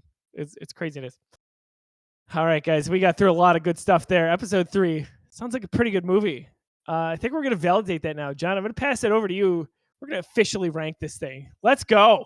Oh boy, I'm conflicted. All right, so here we go. We have let's do this. The ranks are up. I feel like Anakin Skywalker. I'm so conflicted. Yeah, so the ranks are, there's not many surprises right now. We're 5 movies in. We've got Empire at number 1, A New Hope at 2, Jedi at 3, Attack of the Clones at 4, Phantom Menace at 5. People might argue that.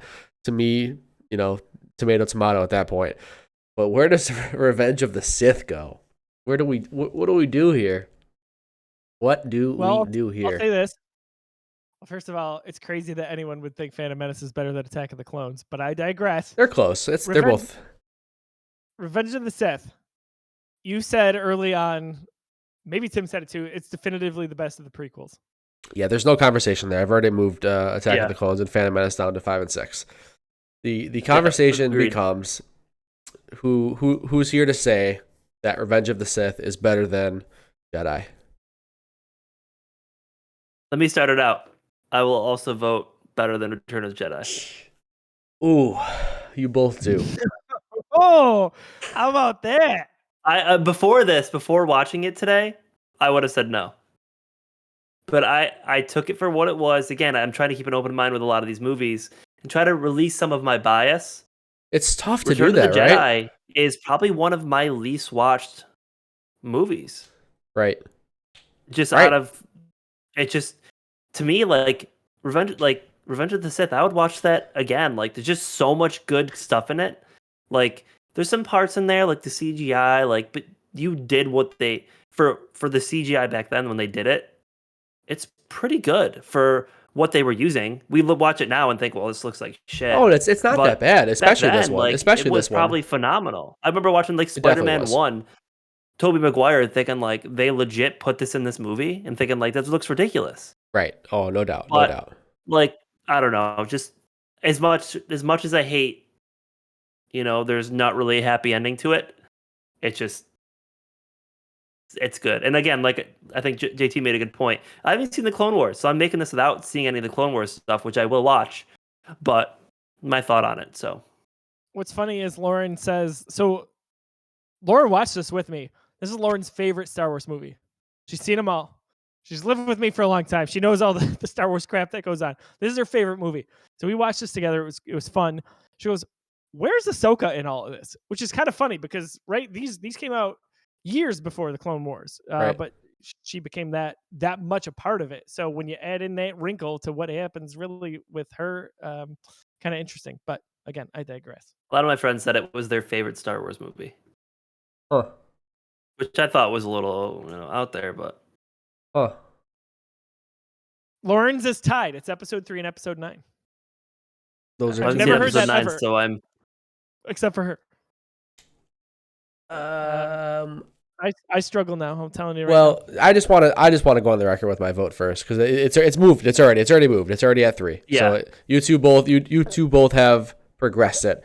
I'm just struggling. I was close, but I after watching it again, I was like, I agree. I think we're on board. We're 3 for 3. I do have Revenge of the Sith ahead of Return of the Jedi. I think that Ewan carries it for me. Ewan and Anakin.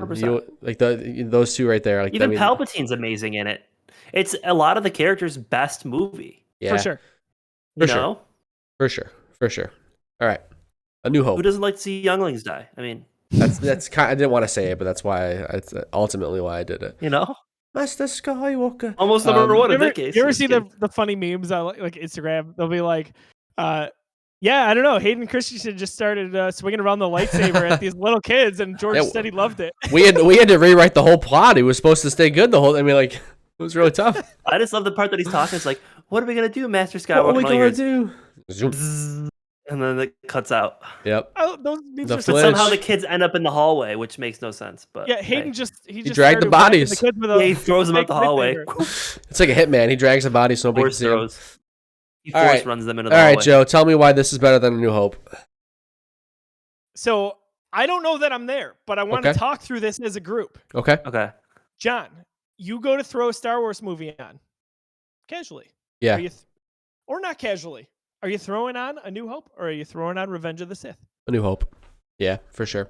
And- A New 'cause Hope I'm not- is A New Hope. A New Hope is my original trilogy movie. That is my throw on. It is my. It's my comfort food for the original trilogy, and I. Yeah, at least the answer to that question. Okay, fair enough. I am not. I'm throwing on Revenge of the Sith because I might go watch it after this. I can't get enough of this movie. I've never held this opinion because again, these change, right? Like we could come back and do this in Right. 5 years and just be like, what? Or some movie comes out that enhances a different Star Wars movie that moves this up or down. I think this is almost perfectly paced. There's really almost no downtime. There's a here and there, like I do maybe disagree Anakin with and that. Padme.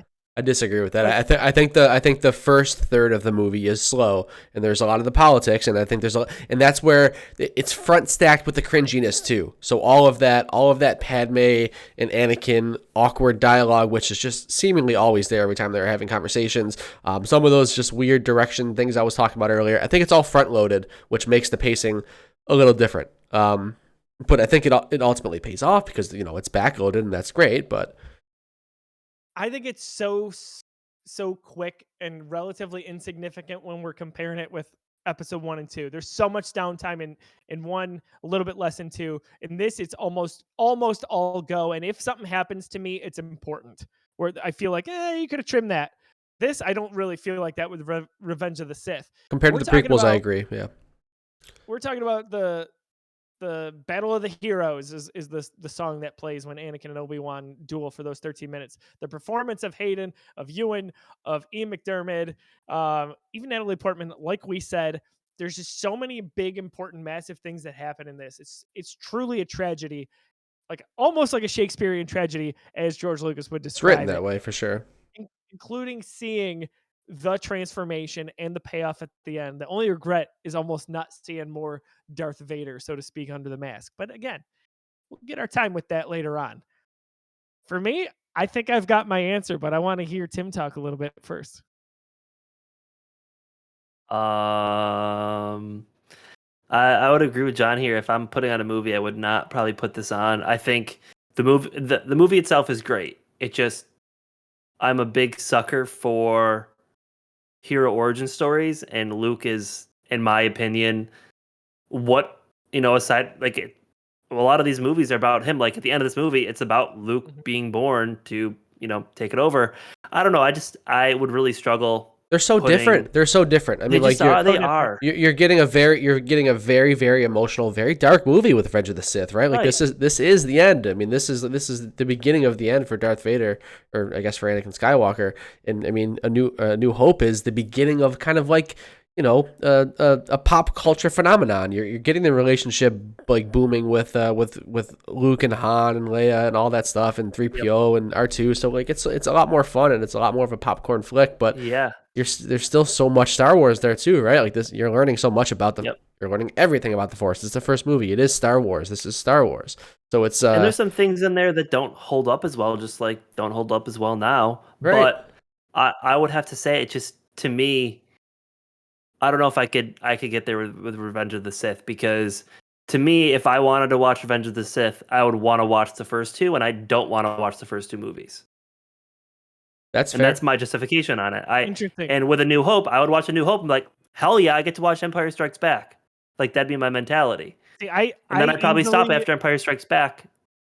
Yeah, maybe watch Return of the Jedi. I easily segment these as individual movies. Like, I do too. They're not meant to be that way. Like I don't need to be like, I have to watch 1 and 2 before I watch 3. We're just doing that now. But like for me, and the more time goes on, I think I really think episode 3 was poorly received for a number of reasons. As time has gone on, especially once we got about 10 years away from it, so that's around the time Force Awakens came out, people started to change their minds on it for various reasons. Maybe it was Clone Wars, maybe it was other things, different lore. To me, I think it gets better with time. And listen, A New Hope is awesome. It's the thing that kicked this off. Are you kidding me? Right. It's amazing.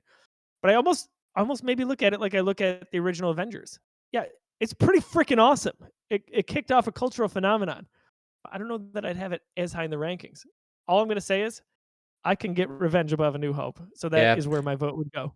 I can't. And it's, I don't know. I don't agree. So JT in chat saying like, "Oh, the Revenge is a better film. And that's what it's all about." You just sold me even further on A New Hope. Revenge is not a better film. There are more compelling elements to that. I think that Hayden Christensen's Anakin is more compelling than any character in either of those two movies, and that is such a great performance. Maybe even the same with Obi-Wan and Ewan, right? But there's so much awkwardness. There's so many head scratching scenes. It's not a better film. I'll tell you right now. I think that I think that A New Hope is it's way better paced. I think there's way less head scratching moments in it, and I think that George Lucas, like in my opinion, definitively became a worse director as he went on with these films. Like for sure, I mean, I know he only directed the first one of the original trilogy, but that holds up. I think that's the best movie he ever directed was A New Hope. That's it. Yeah, good. Yeah, good luck with that. You'll get buried. You'll get buried. Yeah. So here's my answer. My answer is I don't think it's better than A New Hope, but I'm doing an asterisk. I will Jedi mind trick this in the future if I watch a Clone Wars and it changes my opinion about Revenge of the Sith. That's totally fair. And hey, man, I've seen it, and it still because doesn't. I have a clouded judgment because, like, you guys have both seen it, and that may help affect some of Joe's judgment too. But I haven't seen a Clone Wars. But here's my other piece: To me, they stand alone. I don't need to watch a clone. I don't need to watch anything else to understand. Like, I don't need to watch Rogue One to appreciate A New Hope.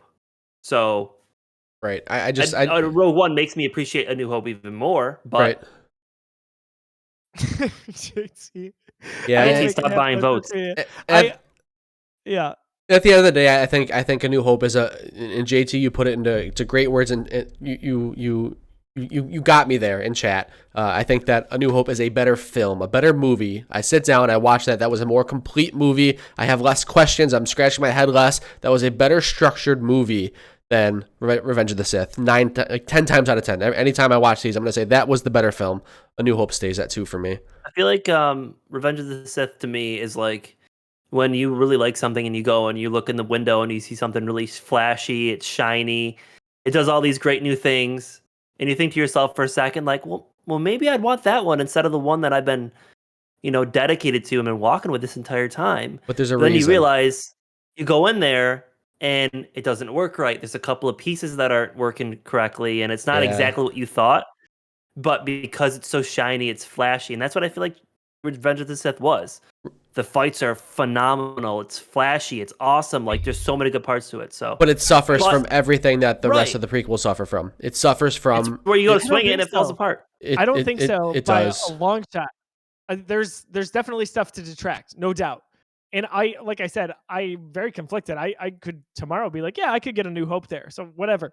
Right, for sure. I get you. But for the last hour and a half, 2 hours, I've talked about the emotional complexity of Revenge of the Sith. So I think it is, despite some of the shortcomings, there's a lot of deep stuff there, especially there is, but that's what this movie is, and that's the only one of these 6 movies right now that was even aiming for that, right? Like, that's what this movie is, and without that, this movie is nothing. So, like, that's, JT, wouldn't it be amazing if you were sitting next to me right now and you could chime in here? No, but he's not, because whatever. But yeah, you could have had some shish kebabs. The movie's nothing without that emotional arc. Again, and that's what makes it fun. That's why we just gushed about it for an hour and 42 minutes. But I just think that at the end of the day, A New Hope's a better movie. It just Joe is a little bit biased, and he admitted himself. That's what this is all about. This has always been his go-to movie. You know what I mean? I didn't say that. An opinion is inherently biased. This has always been my go-to movie. We said it was like it holds a place deep in your heart. Because that's earlier on. Whatever. An opinion about a film is inherently biased. We're talking about the way we feel about these films. Yes, right. I am biased when I tell you that I think A New Hope is better than Revenge of the Sith. So let's get it official. Joe, you would put it at 2 right now. Yes. Joe, you would hop it. Tim, would you? Mm-mm. I wouldn't either. It's close. It is close for me. I will say, I was close to thinking it for a second, but I can't.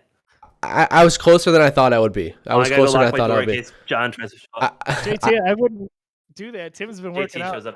I'm way closer on a whole week. I'm way closer on Revenge of the Sith and Jedi than I'm even like. I think that A New Hope is in a different stratosphere on me getting that over. I'm still even conflicted on getting Revenge of the Sith over Jedi. Doesn't matter for me. You guys both voted for it, so I was just the third one to lock it in. To just for the record, I did go for it. But that's where I'm conflicted, is getting Revenge of the Sith over Jedi. A New Hope, I'm not there. So that's where it stays, though. It's where it stays. Tim and I both agree that Revenge of the Sith. Hey, to look at the way people think about these movies and the way they're talked about. It's still quite the feat. This is technically allowed. What JT's trying to do, right? JT is trying to use his mind trick. No, he's not part of the show. I know he hasn't been on the show, but he was on an episode. If he's on the next episode or a future episode, he can use the Jedi mind trick. No, he can't. Fair. He can't from the Twitch chat. He can't. Okay, that's fair. That's fair. As much as I would love him to, but I would. This is how I would do it. I'd be like, let's use a Jedi mind trick, but I want it to be on JT's name in case it fails miserably. I would literally bet $1,000 that Jedi mind trick would fail miserably. Like, there's no chance social media agrees that Revenge of the Sith is better than A New Hope. Like, there's no chance. I would just need JT to find the right pockets of the internet, like he found for the Black Panther poll. That is true. You could It's crazy, but he did it. So he did it. All him.